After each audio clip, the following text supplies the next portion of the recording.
Hello everyone and welcome back to another stream from Aman Talks NRL SuperCoach here for the round 25 preview of NRL SuperCoach 2025. Great to be back as always on this very grim Saturday afternoon. Saturday, what am I talking about? On this very grim Tuesday afternoon. I don't know where Saturday came from. Tells you my head's all over the shop with SuperCoach and whatnot, and multiple fantasy games to juggle now. I've got NRL SuperCoach winding down. You've got EPL SuperCoach though kicking off last week, and Fantasy Premier League, of course. Hopefully you guys enjoyed the short video I did on EPL SuperCoach last week. Hopefully you can get something out maybe again on Thursday or Friday for previewing this week. Scored 131 in EPL SuperCoach round 1, which I think was actually pretty decent. Haaland captain helped. But of course, that's EPL SuperCoach. We're here to chat about NRL SuperCoach. Pleasingly though, it was actually a good week for me last weekend. So I'm happy to talk about how I went last week. Scored 15-16, which was good. Had the big trifecta of Nico Hines, Reece Walsh and Scott Drinkwater, and I captained Nico. So last week was a good week, although it only resulted in a 788 spot green arrow. I was hoping for a little bit more. Anyway, it's a green arrow. I shouldn't complain because I've had plenty of red arrows this season, and getting a green was very good. Still sitting on the one trade. Who knows when I'm going to use that thing? Probably round 27 if I can hold on. These injuries though, Ruben Garrick being the latest casualty does not help things out. Let's say hello to some people in the chat. Rod McGrath. Hope everyone is well, and let's go. In the head-to-head games this week. Yeah, of course, people getting into their head-to-head prelims this week with the grand final next week. Hugh says it's filthy fill time. Nick Scully, Jason Yang, Aman, my favorite person in the world. You're too kind. Nick also was very, very kind as well in his comment. Luke says, what's for dinner? I don't actually know yet. I was actually so hungry like 30 minutes ago, so I just had some salad and I had some chicken defrosting. I just cooked it early and just made it on the pan. So I had some chicken and salad just before this. So I'm fueled up. I'm ready to go for this stream. Dinner, I have no idea though, because it depends how hungry do I feel around 7:30. Kel says, nice to be here live. Let's bring on the run home. 3 head-to-head semis this weekend. Yeah, people have got lots and lots to play for. So this week, of course, trade's running low. We'll try to get more into your questions, and we'll try to, cater a bit more for anyone who's got head-to-head specific questions as well. Luke says, big question is, I have 3 trades, enough to justify getting Keon. Yeah, let's quickly chat about TLT. So that was probably the biggest surprise, I think, was Keon Kolomatangi being named for the Rabbitohs. We suspected it was a season-ending injury, and that's what the Rabbitohs reported as well with the syndesmosis. Had a surgery as well back in 5 weeks, and NRL Physio has tweeted that, that is within the realms of possibility, but it's still, I think, surprising to a lot of people given that where the Rabbitohs are in their year. Is there any reason to have to bring him back? But look, he's back. If anyone has held on to Keon and didn't trade him out, you're laughing because, no one's really probably going to trade back to Keon. They're going to be concerned about, what's his return look like. He's got a bye next week in 26 anyway. But if you're hanging on to him, he could be he could be a very, very handy number as well for you. Yeah, Luke says, be honest, who's out of trades? I've got 1 trade left. So we'll see how we go. Benabach says, ranked in the top 2%, Aman, poor form. Is that top 2%? I'm in the top 3. Oh yeah, I am in the top 2%. Look, if I can somehow scrape top 1%, then I'll take that. After the few weeks of carnage that I had kind of straight after the bye period, just didn't really work out for me. The season has been a bit disappointing as well in that I started really strong and it's only been downhill since then. I would prefer the other way around where I start low and then climb high, not the vice versa. But yeah, for the Rabbitohs as well, Tallis Duncan named at centre, who's been one of the best point of difference players for the run home pretty much. I think he's scored like at least 3 or 4 tons now so far this SuperCoach season. Lockie Hubner is back as well, and Latrell's still out for the Bunnies this week. Dragons not very overly SuperCoach relevant, but you do have Hamish Stewart, Jack DeBellin and Harm Saleh all out for them. So a few changes in their lineup as well as a result of that. For Penrith, you've got Isaiah Yeo in the extended squad. Raiders are 1-17. Given that he's been named in the extended squad, you would think that Yeo will somehow get into that 17 for Penrith on game day. And we'll talk about it a little bit, but Friday's games are very, very telling for the NRL ladder. Because we're going to talk a little bit about the ladder position, and then as we get into the final 3 weeks, you can get teams starting to maybe rest. Melbourne are probably a prime candidate for that. Just based on where they're sitting on the ladder, they may have nothing much more to play for to change their ladder position. Penrith are a bit of a different case here. They obviously need to keep winning games if they want to try to get into that top 4. And then your Raiders 1-17, we've already mentioned. On the Storm, so Pappy is in the extended squad. Munster's been named at fullback for now. But if Pappy is in that final 17, then you'd think that Munster will go back to his 5'8 spot. Fullback for Munster can always be hit and miss. He hasn't had that many games there in recent years, and he's had very volatile scores in that time. And then for the Bulldogs, they're also 1-17. So no change from their team from last week. Garrick is out for the season, so obviously the biggest Supercoach injury over the weekend was Garrick, shoulder subluxation. So of course another blow for our centre, Stocks. He was very highly owned, but he's out for the season and has had some poor scores along the way. Didn't realise he's now sub 500k. Tommy Talau takes his spot at centre, otherwise no other changes for Manly. For the Finns, Max Fingay returns, therefore Hamiso is at fullback. No Trey Fuller, he's on the bench instead. So we'll talk about Hamiso just because he actually has a couple of good games in the run home. So people might be looking at him as a bit of a point of difference, and Manly not looking very, very good for the rest of the year as well. Brian Kelly, Jojo Fafita are back for the Titans, so that meant that Beau Fermor is in the back row and Phil Sammy's in the wing. So I think that definitely benefits those two players.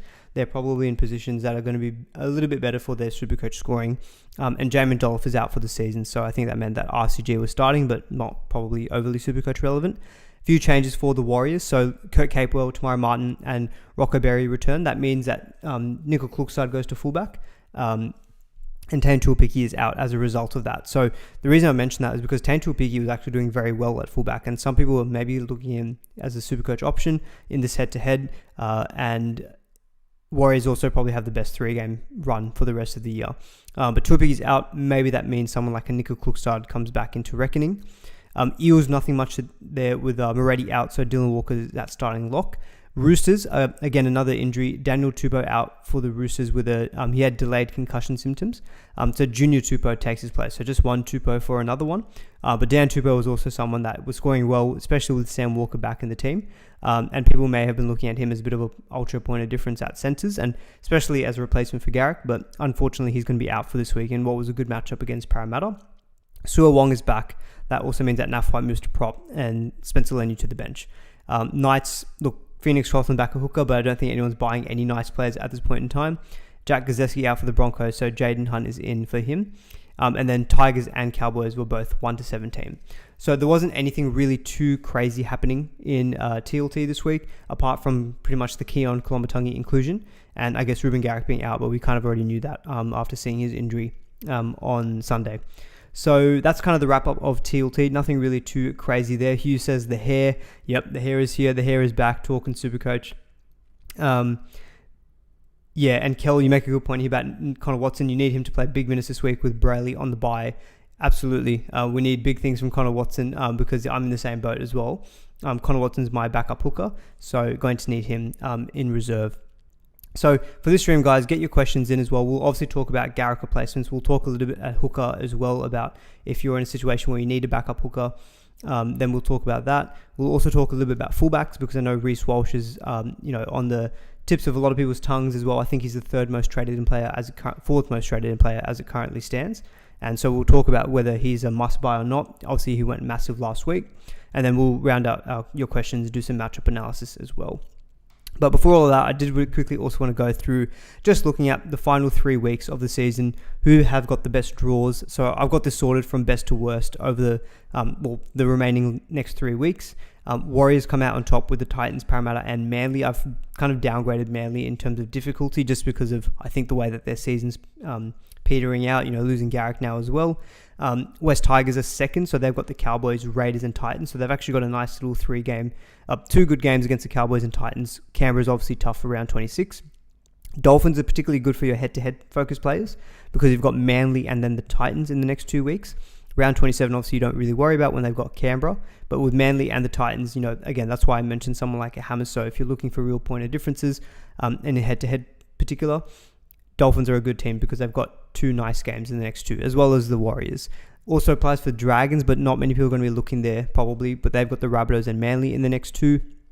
Roosters have got a good 3 with Parramatta and the Rabbitohs, but Melbourne is sandwiched in there in round 26. And then we won't go through all the way down, but Broncos also look pretty good for head-to-head players. You've got Newcastle and the Cowboys in the next 2. Look, Manly, despite their issues, if you are someone who went on turbo with the Dolphins and the Dragons, especially with the Dolphins conceding so many points to fullbacks over the last couple of weeks, someone like a Turbo is still very much it could be a strong vice captain or captaincy candidate for you this week in head-to-head. And then the Titans also are pretty good with Warriors at home, and then the Dolphins in the next 2 weeks.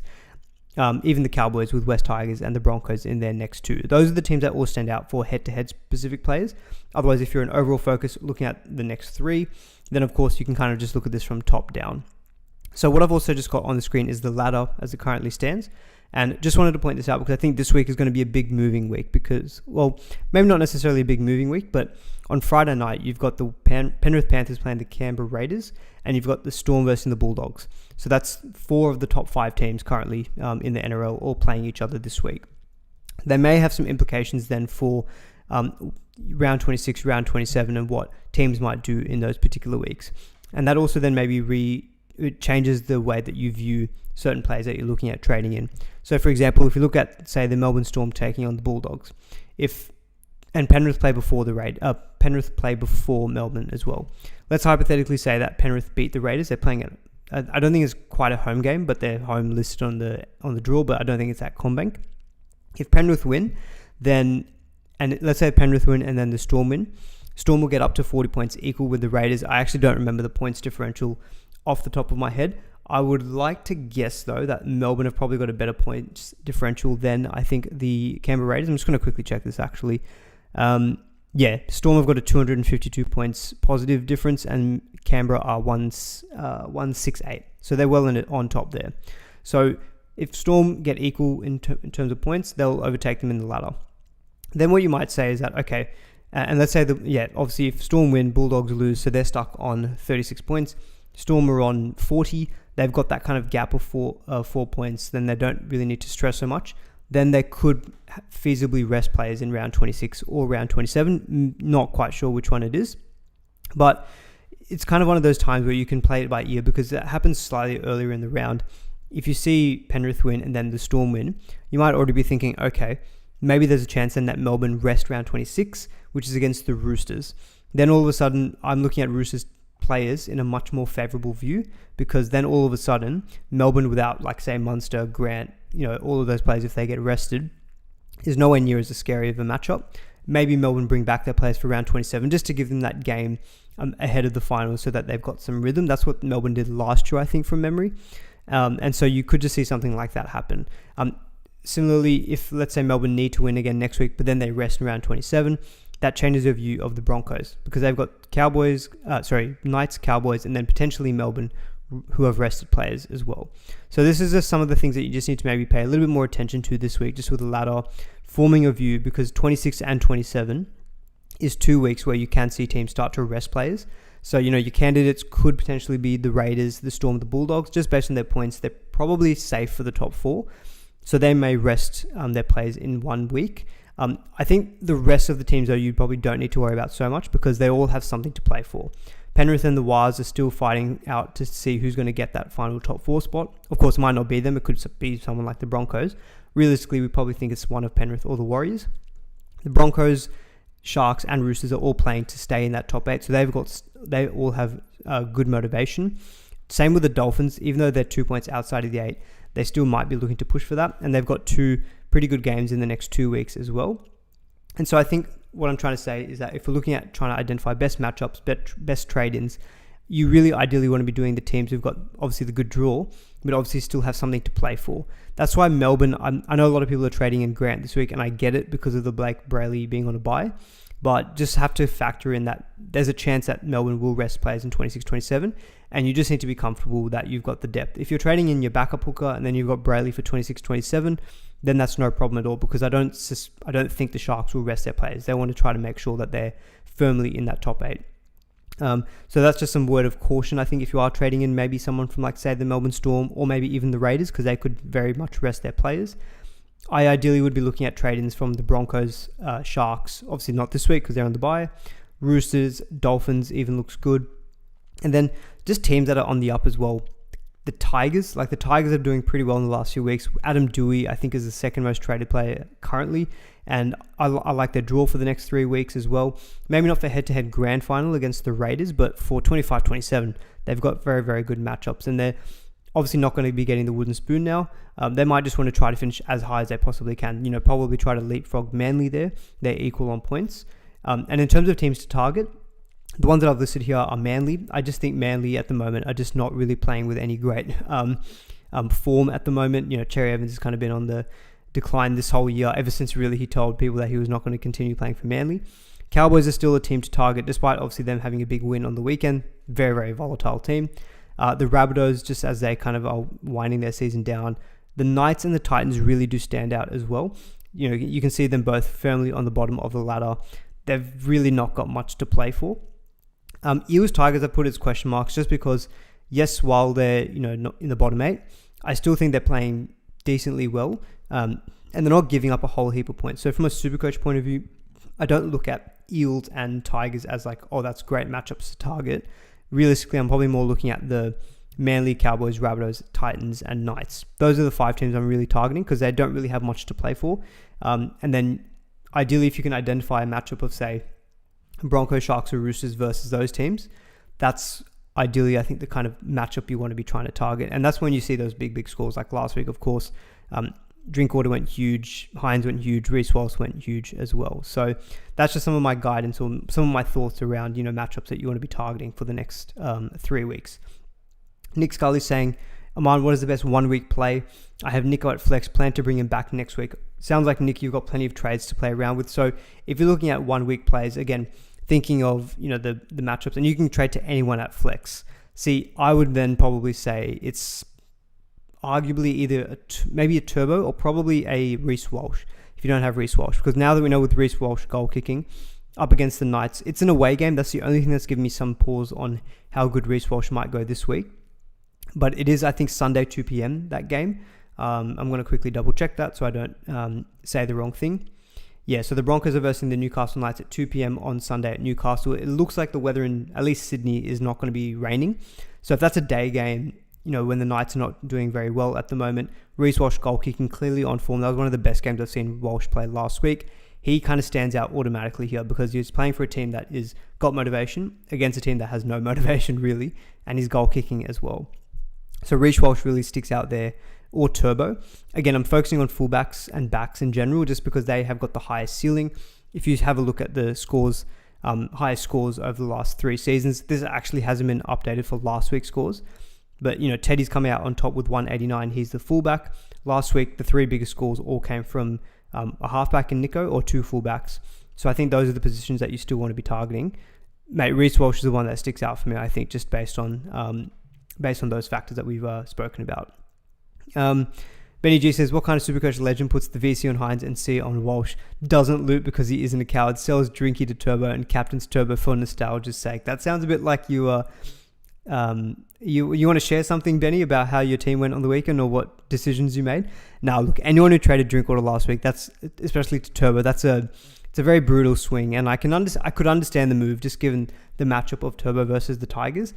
Look, Drinkwater still had a fine matchup, but just that swing in points is huge. Obviously, this is one of the benefits of having only one trade. I just don't have the ability to do these luxury moves.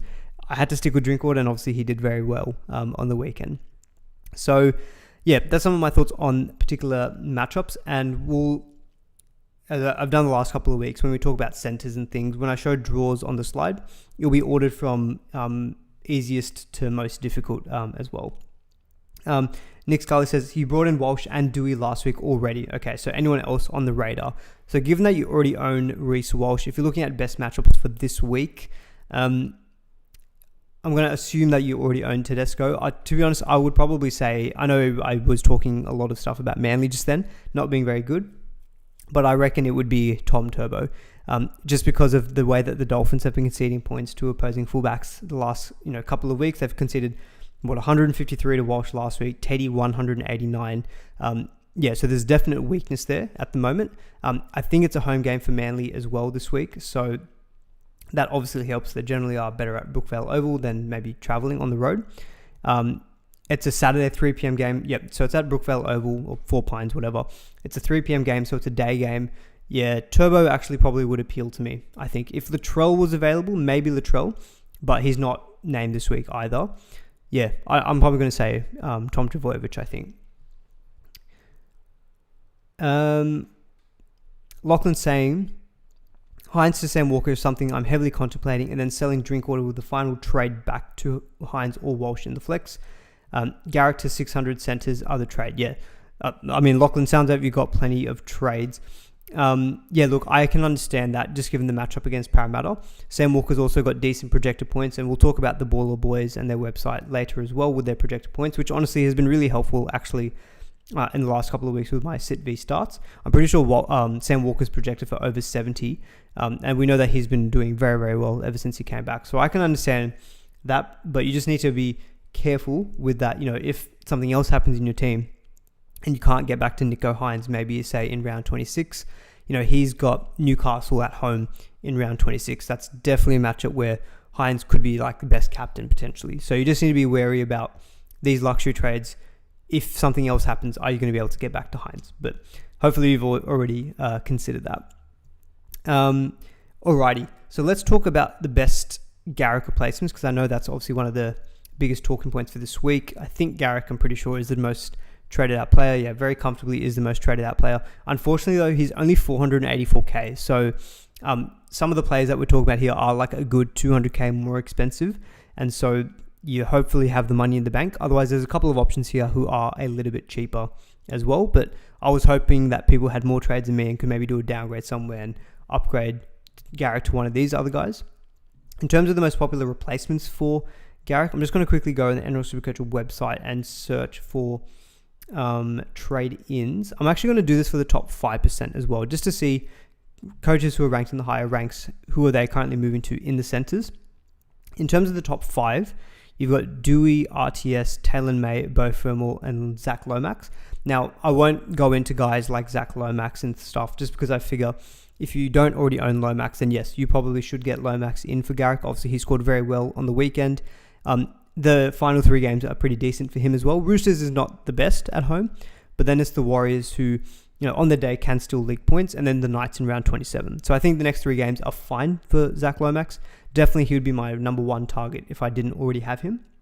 Kiraz is an interesting one. If you didn't have Kiraz, I actually don't know if I'd go to him. His work rate was a little bit down last week, and the next 3 games are tough. Melbourne, Penrith, and then the Sharks. I think you can potentially antipod Kiraz.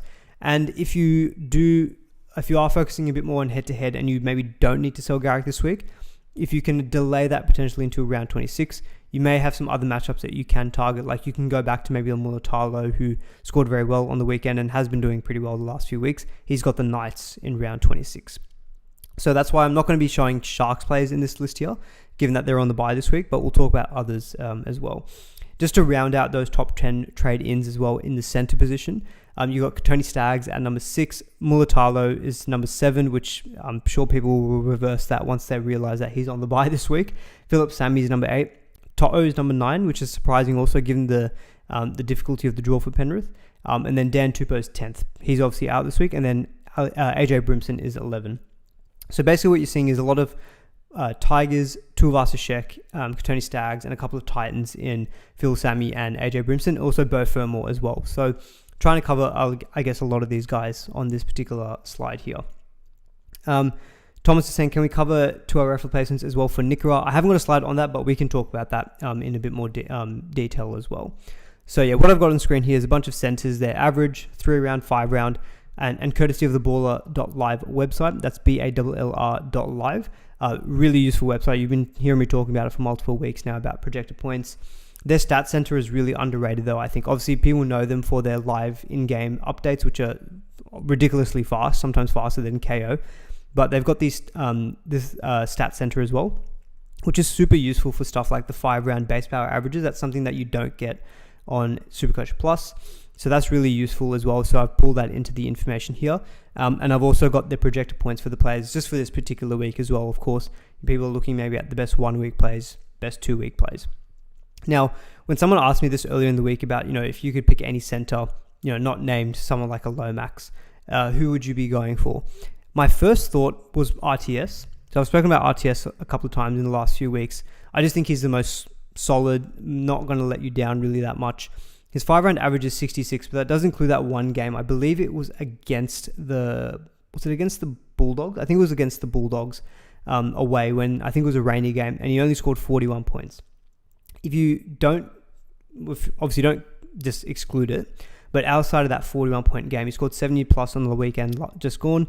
Before that 41-point game, he had 78, 79, 61, and 87. So just super rock solid, and the Warriors come out on top for me in terms of my draw difficulty. Gold Coast Titans is obviously a good matchup. Parramatta, despite the fact that they have been improving in the last few weeks, they have conceded a lot of tries to opposing left wingers. And then Manly in the final game, of the season, if the Warriors are still pushing for a top 4 spot, Manly have kind of given up. You can see that being a really, really good individual matchup as well. So RTS was the one who first came to my head, just due to solidity. He's probably not going to be your guy who's going to go get 120, 130. But he's probably more likely going to be able to get you the 70 to 80. So it kind of depends what you're after as well. If you're happy to get someone who is a bit more solid, a bit more safe, if you're kind of in a head-to-head and if you don't have to risk it, and you maybe want to just go and get someone who's solid, then I think RTS is probably the man for you. If you're looking for maybe a little bit more of a punt because he's a little bit less owned, a bit more upside, I actually probably would look at Adam Dewey. So the Tigers with the Cowboys this week at Leichhardt Oval, Titans in round 27. He's just been really, really good. He's got a 5-round average of 84. I think he's now scored back-to-back tons. Obviously, they had the bye the week before the last. Just having a quick look at this here. Yeah, he scored 100 on the weekend and 105 against the Dogs before that. And he scored 110 against the Warriors in round 19 as well. So Dewey's probably going to have a bit more of the ceiling. He's got the goal kicking as well. And the Tigers are just looking pretty good in general. So I think someone like a Dewey, he's currently the most popular centre trade in for Garrick. I think if I was in the boat and I'm putting myself in, say, the shoes of someone in a head-to-head, you probably are looking for something with a bit more ceiling. I think I would actually probably chance Dewey above Tuivasa-Sheck. But if I'm more overall focused, just kind of looking for solid 80 points in the next 3 weeks, and maybe the chance of spiking 100 at some point, RTS is probably the way that I'd be going, I think. So, I would take Adam Dewey above Taylor May. So Taylor May has been very good ever since joining the West Tigers. He's got an average of 68 there so far. And I think the matchup against the Cowboys is really good. They tend to have a weakness defending on their right-hand side, which is the side that Taylor May plays out, being on the left. So I think Taylor May is actually someone who, if you're struggling for money, but you're looking at the West Tigers, he's probably a little bit better at 485k. It's much more comparable to a Ruben Garrick. If you've got that 150, 200k though, I do prefer Dewey and I do prefer RTS. Gun to my head, I think outright, I'd probably pick Dewey just above RTS just because he's more likely going to go over 100. But then RTS, I think, is just behind him just due to the solidity. In terms of other solid picks, you probably are going to be looking at your guys from the Titans, so your Brimsons, your Phil Sammys, and your Beau Fermors. Beau Fermor is currently the 4th most popular centre trade in, above Phil Sammy and above AJ Brimson. I think if I was getting someone from the Titans, I don't know if it would be Beau Fermor, just because, again, if I'm looking for someone who's a bit more solid, I'd almost just go with RTS and just try to chance that better draw that he's got than the Titans. But if I was looking for someone from the Titans specifically, I would probably go Brimson or Sammy, just because they've probably, in my head, got a bit more upside. And if you look at the 5-round base power average, they're all very, very similar. So Sammy's is 53, Brimson's is 53, Fermor's is 55. So it's not like they have a bad floor. They both also have a good floor, but I think the chance of someone like a Brimson probably getting a ton is higher than a Beau Fermor or a Phil Sammy. What I like about Brimson as well is he's got the Dolphins in 26, who have been leaking a lot of points to fullbacks. So for a head-to-head person who's looking at their grand final, someone like a Brimson could actually be really good in that particular week as well, if you're looking for an edge there. So I think Brimson would be my favorite of the Gold Coast Titans centers. I'd probably chance it on, if you're not looking at price, I'd take Phil Sammy. Just take a punt on the ownership as well. He's barely owned by anyone, whereas Beau Fermor is 29% owned in the top 5%. So if you're looking for Uber pods, then I think Phil Sammy would be the way I'd go. But I think I would probably rank Brimson just a touch over those two. But in saying that, I would take still Dewey and RTS over AJ Brimson. Some other real point of differences, Fiange, I always butcher this pronunciation, so I'm not sure how to do it, But you've got the guy from the Dragons, who's got a 3-round average of 92, 5-round average of 63. Someone in the chat is also saying any love for Tui Pelotu. Look, Tui Pelotu on that left wing, we know that he was very, very good at the start of the season, and they've got a good draw, the Dragons, with the Rabbitohs and Manly in the next 2 weeks. So from a head-to-head point of view, that looks pretty tempting. So yeah, I don't really have a firm view on them in terms of the Dragons, because yes, while the Rabbitohs looks good in terms of a matchup, the Dragons have also lost 3 of those guys that we spoke about earlier in Hamish Stewart, Jack DeBellin, and Hame Sele. So they've lost some troops as well. The Rabbitohs are getting back Keon Koloamatangi. They also got Cody Walker back on the bench last week. So I'm not sure if the Rabbitohs themselves is like as good of a matchup as maybe it was a couple of weeks ago. So I think my preference is still probably for Dewey, RTS, and then someone from the Titans instead. What I like about Phil Sammy as well from the Titans is against the Warriors, they've leaked a lot of points to opposing left wingers over the season. I'll quickly show you as well. If you look at NRL try lines, try conceded, if you look at the Warriors, 18 tries to opposing left wingers and 9 tries to opposing left centers. They've always had this deficiency this season on that particular edge. Obviously, that could be good for a Brimson if he's sweeping, or for a Phil Sammy, obviously just playing on the left wing. So that's kind of how I would view them, and I'd probably prefer them, I think, to guys from the Dragons, just because I think the Rabbitohs, they may not be as terrible as we think, just given that they've got some troops back, and I think Koloamatangi is a very big in for them. Dragons have also lost a couple as well. Now, if you are looking again at a big point of difference, you've got Kotoni Staggs, 640k. I think someone in the chat earlier was saying that they were looking at Kotoni Staggs as a bit of an option for this week. Now, I can't really fault it given that he's got the Knights and then the Cowboys in the next 2 weeks. So for head-to-head focus players, his draw is probably a little bit better than someone like an Adam Dewey. My concern with Staggs is that I know he can have these games and do really well, but he's personally burnt me in the past, and he can have these low games. Like, for example, he scored 90 plus on the weekend, but before that, it was 45, it was 115, 38, followed by 67, 61, 50. So he had a decent run of some solid scores. He can drop these scores where he goes maybe sub 50 though. So that's probably the only thing that concerns me a little bit with Kotoni Staggs. There may be occasions where he just doesn't quite get the ball. Although if the Broncos keep playing how they are in the last couple of rounds, then Kotoni Staggs could do very well.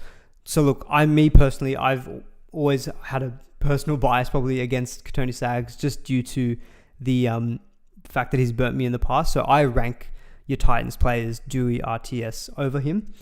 But if you're willing to take the bet on the Broncos, and in particular, if you're like, say, in a head-to-head, in a must-win head-to-head this week, and you need to make a bit of a point of difference play, they play on Sunday, you could take the chance maybe on Staggs. But I think the projected points also reflect my preferences as well, because Kotoni Staggs is 60, but if you look at all the Titans players, 67, 71, 70, RTS is 68, and Adam Dewey is 81. Obviously, he gets a bit of a bump because he's got the goal kicking. So that would be my ranking, I think, on some of these centers. Of course, there's going to be a lot of other centers who I probably haven't spoken about yet. Like, for example, To'o, he was one of the more traded in players at center. I don't think I'd be going him just due to the draw that Penrith have. Dan Tupper was someone I was very interested in, same as Tane Tuapiki, but the fact that they're not named this week, we just can't really go there. So I think, to kind of summarize, I didn't even speak about Cooler as well from Manly. Like, Cooler is fine. Like, he's done pretty good in the last 3 rounds with the 3-round average of 83, 5-round average of 71. I just think my preference is generally always to pick someone at center if you can, not playing at center, like someone playing in the wing, or Adam Dewey, who's in the halves but goal kicking. Brimson's at fullback, Beau Fermor's out of position playing on the back row, Phil Sammy's on the wing. That's probably why I also rate these guys a little bit ahead of your pure centers in like Cooler or Kotoni Staggs, or even Fige from the Dragons. Looking at some other names as well, we've got Xavier Coates is coming in there in terms of some of the more popular trade-ins. I just wouldn't really go with him, despite him doing very well for the Storm in recent weeks, just due to, I think, the risk of getting a rest in the next couple of weeks as well. Just having a quick look at some comments from the chat as well. We spoke about on Tui Pelotu. Lachlan, you make a good point that the negative on RTS is that he hasn't hit 100 this year. That's what we spoke about. I think the chance for him to go 100 is lower than some of these other guys here, but he's going to be rock solid as well. So it kind of just depends what you're looking for. Average Footy Fan also does shout out Moneyman Tuipulotu. Look, I understand the Tuipulotu love. I actually had Tuipulotu at the beginning of the year, and he did very well for me, so I don't have any biases against him. I just don't know if the Rabbitohs is as bad of a matchup. And then you do have Penrith in 27. Look, Penrith could rest their players in 27. I kind of doubt it though, just based on where they are on the ladder.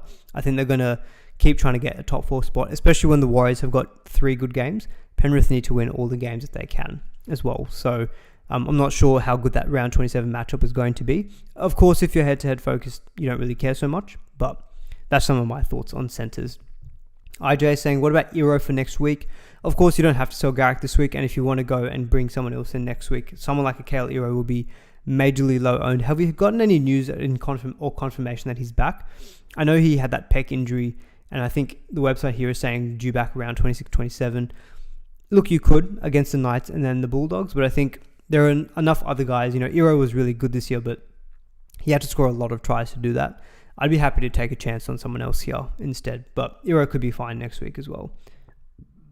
And thank you very much to Luke Merriman for sending 5 memberships to the chat, which is awesome. Thank you so much, Luke, for the generosity. Please give him some love as well in the chat.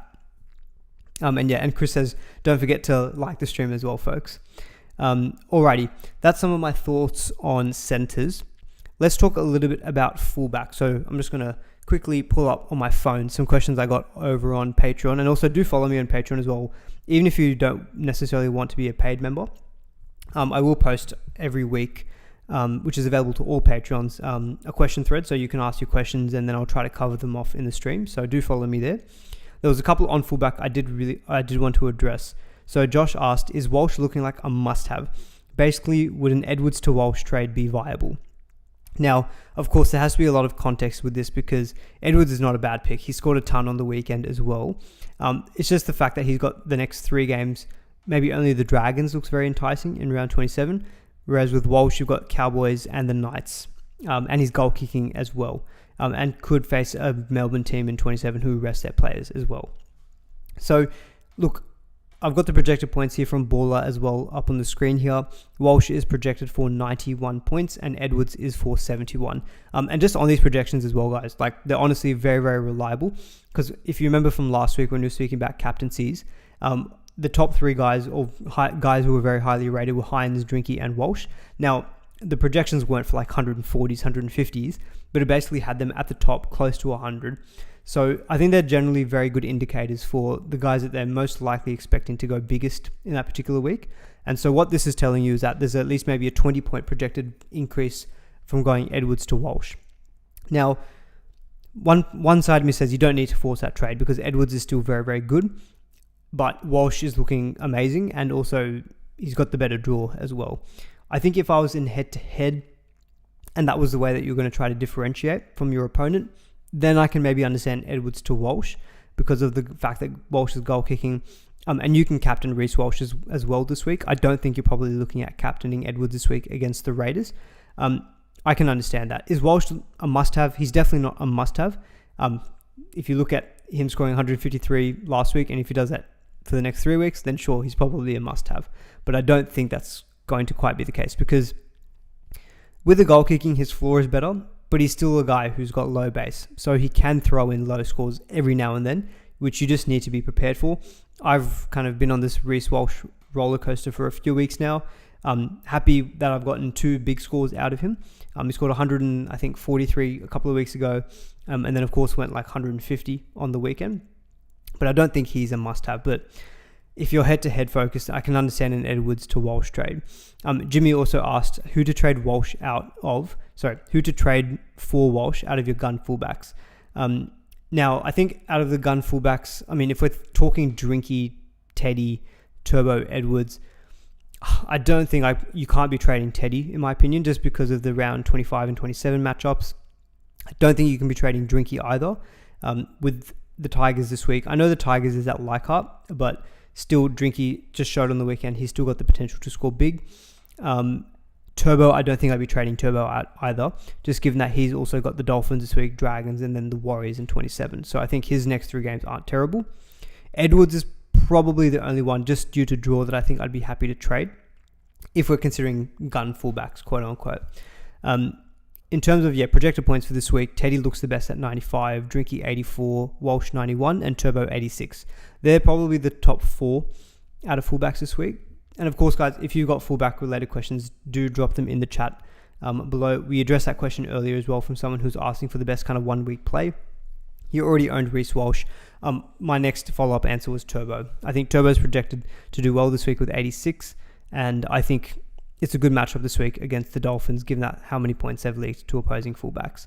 If you're looking for real point of differences, let's say you're just going, stuff it, I need to go completely off the walls, and I need to look outside of kind of Teddy, Drinky, Walsh, and Turbo, Hamiso Tabuai-Fidow for head-to-head players is probably where I'd be looking at. He's got Manly this week and then the Gold Coast Titans. He's back at fullback this week as well. Yes, his base power is nowhere near the likes of everyone else on this list here. At least it's at least 10 points down from your Turbos and your Teddies, and it's 20 points down from your Edwards. But we know he's got a big ceiling on him. He scored 4 tries in a game earlier this year. You wouldn't be shocked if that happened again.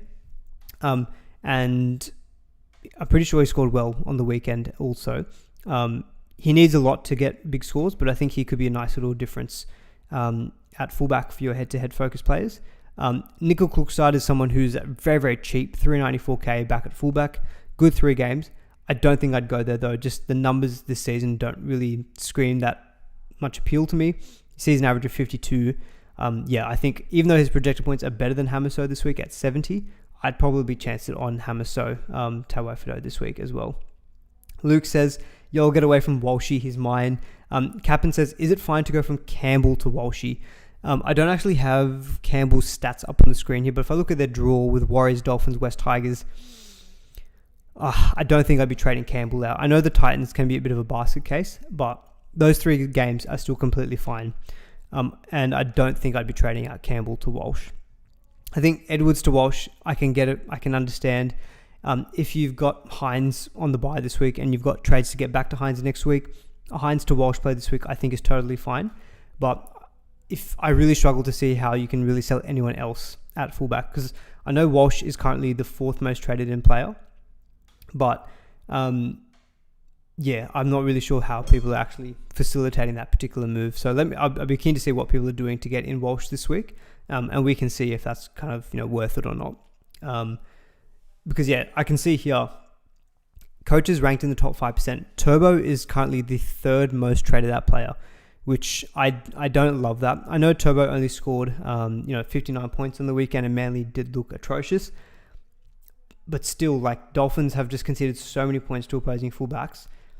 It wouldn't be totally surprising if Turbo outscored Reece Walsh this week. And last week I was actually more keen on Turbo than Reece Walsh by a touch, which in the end worked out to be the wrong recommendation. Reece Walsh was the way to go, but I wouldn't be trading out Turbo, I think. So it's a tough one with Walsh about how you get him in.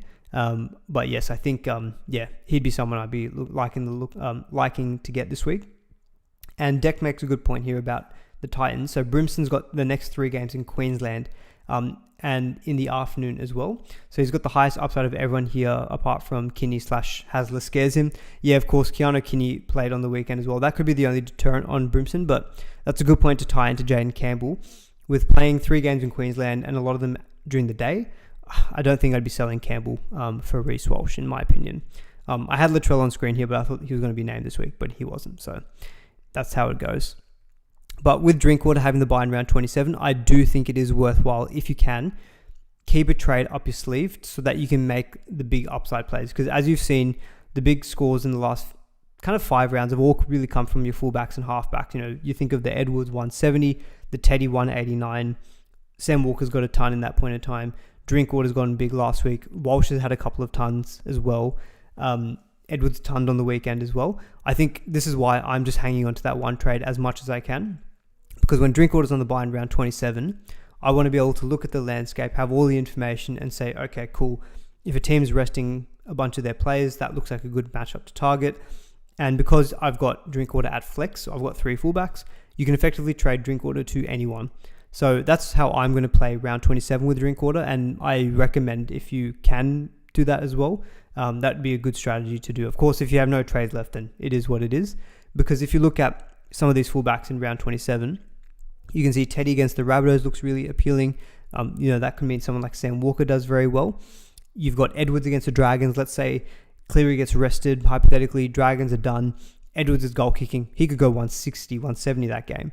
And he could be the guy to go to. Turbo could be the one to go to. You never quite know. So this is why ideally I want to be keeping a trade up my sleeve for the final week. Good question here from Charlie. Sam Walker or Reece Walsh? That's a tough one. I think, oh God.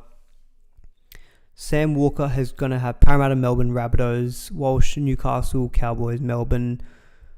That's a toughy one. Sam Walker, round 27. I've always been thinking Sam Walker in round 27. I don't know.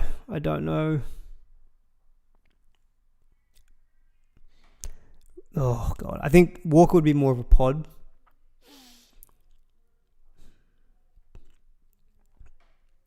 Walshy. I think I would just lean Reece Walsh. But that's not an easy question, Charlie. So I remain subject to be able to change my answer. Lachlan says, Luke says whoever's lower owned. Yeah, that would be Sam Walker then, if you wanted to. Alrighty. Going to quickly take a question, look at hookers as well, because I know Harry Grant is currently actually the most traded in player of the week. There was also a question on Patreon as well saying, I feel like a lot of us will have Brayley and enough at hooker. At this point in the season, is it worth taking the free loop rather than burning a trade at hooker? Now, I think, of course, it depends on the quality of your auto emergencies that will come into your team, but I'm not against just taking a free crack at the vice captain loophole this week. Because actually what you're going to find this week is, in my opinion, the best captains play the last 3 games. Teddy against Parramatta, Walsh against the Knights, and then maybe a Drinkwater or a Terrell May against each other. But they all happen late in the round. So if you've got a free crack at a loop where someone from the Sharks doesn't lock out until the final game of the week, then it gives you the flexibility to go VC, Teddy, captain, Reece Walsh, which, for example, I can't do that in my own team, because I just don't have the ability to do that with the way my team's set up. So I'd be happy to actually, if I didn't have that bad of an auto emergency, I'd actually be happy to take a free crack at a loop this week and not have to burn a trade, especially with Grant, just because, look, Grant is probably the best hooker to get in replacement for Brayley or as a backup if you're wanting cover at hooker this week. We know that Grant's got a ceiling, but the Bulldogs is not an easy matchup by any means. And then he has got a good chance of getting a rest as well. So I would be not looking to actively have to trade in a hooker and trade in Grant just for backup for Brayley, because I think there are some good options this week for vice captain and captains. If you're looking at a trade-in for hooker and you're not looking at getting Harry Grant, if we look at trade-ins for the higher ranked coaches at hooker, it's Grant number 1 by far. He's got 550 trade-ins. The next is Jeremy Marshall-King with only 47.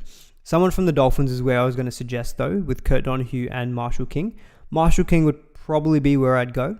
So his 5-round minutes average is 71. And again, this is courtesy of baller.live. Great tool for this kind of stuff as well. And he's got a 3-round average of 82, 5-round average of 68. And he's got a big ceiling in him. He scored a ton not that long ago and scored 99 on the weekend as well. So 2 of his last 3 scores have been 99 and 106. And good matchups this week in the next couple of rounds as well.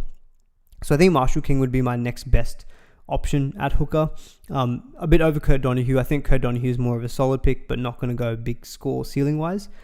Wade Egan, I'm not that keen on. I know the Warriors have got a good few games, but he probably doesn't have that ceiling the same as someone like a Jeremy Marshall King.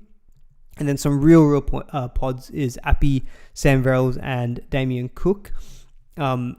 I just think Verrills is fine, but for the same price or very similar, I think I'd just go Jeremy Marshall King. The Dolphins are, again, we're thinking of picking guys from teams who've got stuff to play for. The Dolphins are still trying to get into that top 8, so they're going to want to go out hard as well.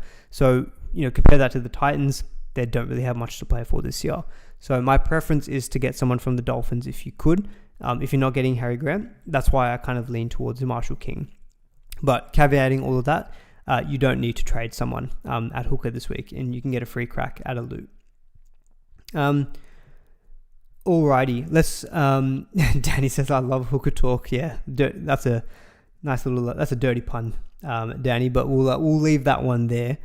Let's quickly talk about matchups and captains for this week, and then I will talk about second row forwards because I know people ask. So what we'll do is we'll bring up the Baller website, look at projected points, and we can tackle some Sit V starts as well.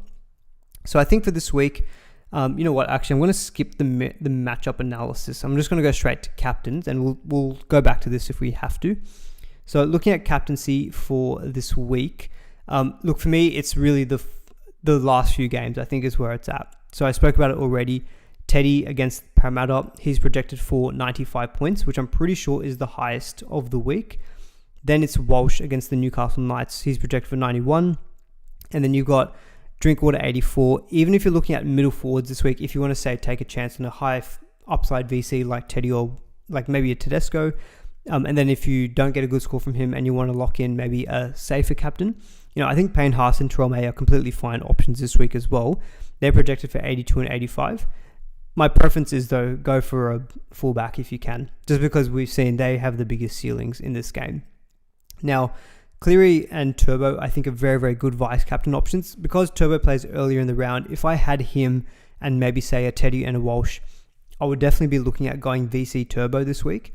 You know, we've talked about how the Dolphins have conceded so many points to opposing fullbacks.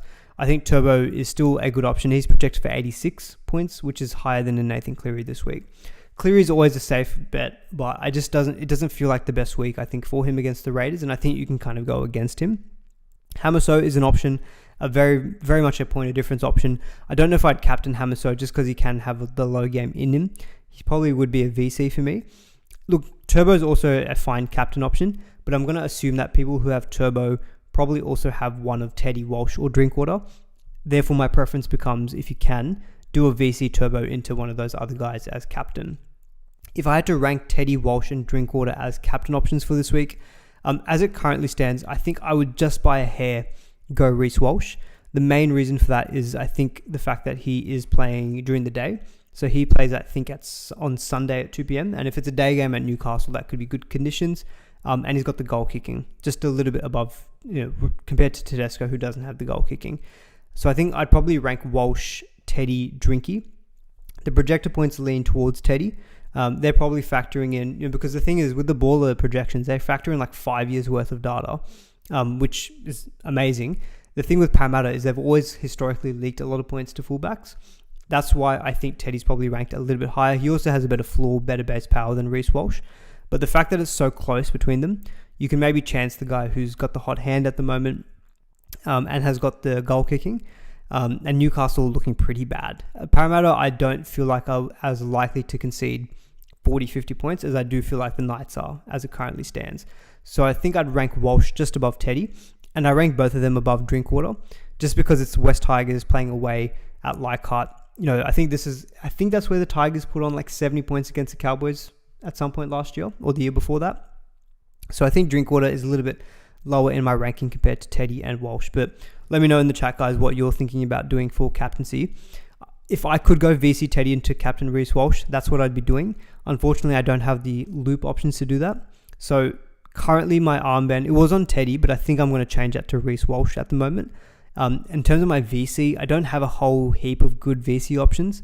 I might just default to Cleary, just see what he gets and hope for the best. And then if he doesn't go get like 110, 120, then I'll probably just have to leave it on one of Teddy or Walsh. That's kind of what I'm thinking about for the time being. If we quickly look at the matchup analysis, you know, if we look at, say, Tedesco, Parramatta have conceded most of their tries to the opposing left wingers. Where's Parramatta? There it is. And only 5 tries to opposing fullbacks, a lot of tries to right wingers. So the left edge does look good for the Roosters. So Teddy, you know, Sam Walker could do well in this particular game. If you look at the Knights, they've conceded 17 tries to middle forward. So this is why someone like Payne Haas could be a good option. And then 12 tries to opposing right wingers, which is, that's generally the side that Reece Walsh likes to go down. It's where he did a lot of his damage on the weekend. So that's why I think maybe it could be good for Reece Walsh. For Drinkwater against the Tigers, they've conceded 18 tries to opposing left wingers, 12 tries to fullbacks, which is actually just behind the Dragons as the most by any team. So look, Drinkwater could still be a good option. It's a weird thing though. Like I know I just said I prefer Walsh to Teddy, but sometimes you do find that once that player has gone huge, the odds of them doing it again the following week are probably maybe not quite as high.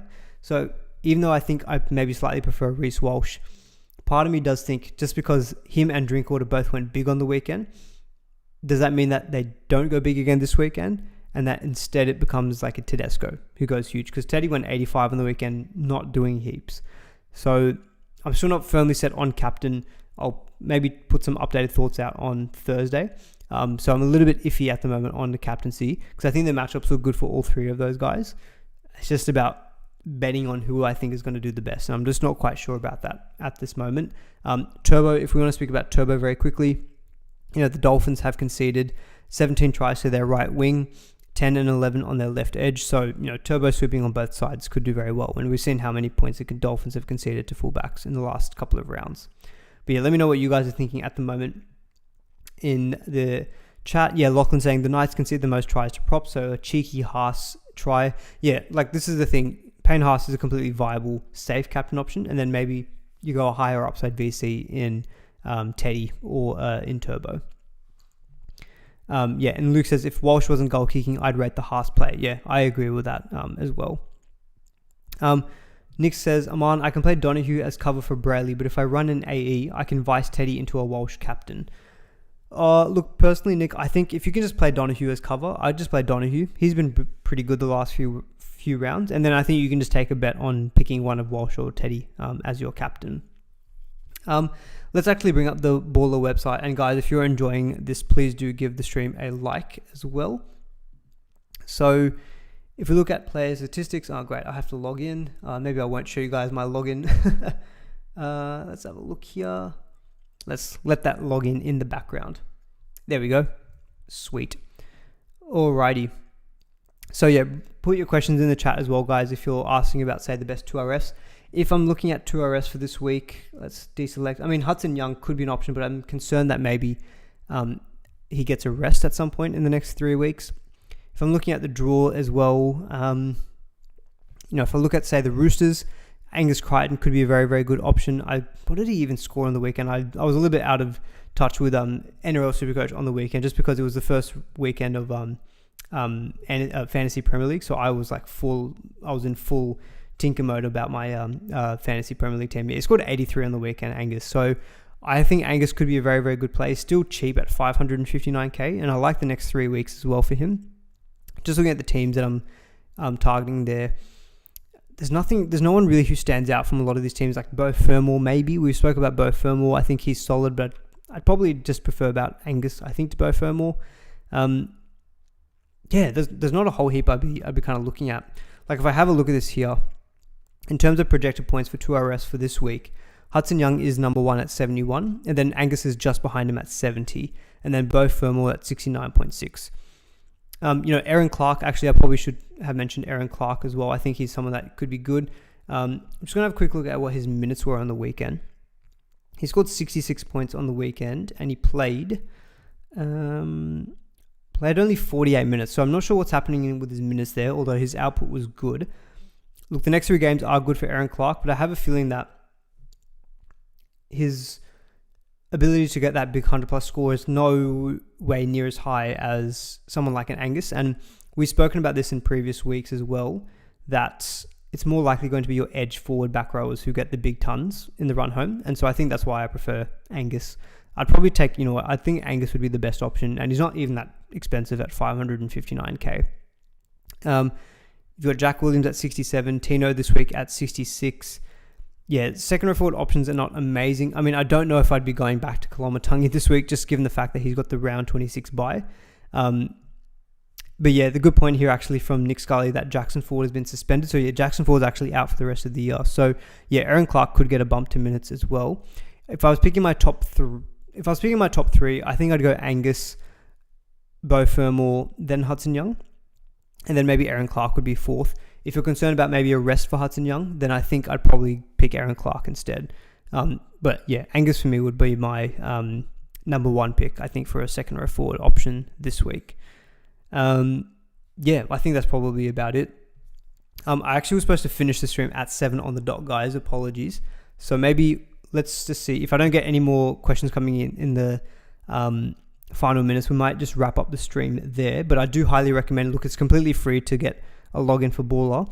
If you're deliberating sit v starts, then it's a really, really useful tool. For example, last week I used it to bench Connor Watson and Nwangani Tawasi, and they both went very, very low. So that helped me out a lot. So I actually got my sit v starts correct last week. You know, if you're deliberating, say, playing a Naf White maybe, and say like a Kickout, obviously if you've got that luxury, Kickout is projected for 54, White is projected for 62. So it's actually slightly favouring Naf White, and he's probably got a better matchup against Parramatta as well compared to Kickout. Obviously Naf White, we didn't even speak about him. He scored a double on the weekend and went 100 plus. So I'm playing Naf White this week. I am playing Connor Watson, but that's because I've got Kalani going, so I can swap in Connor Watson for Kalani going and have him as cover for Blake Brayley.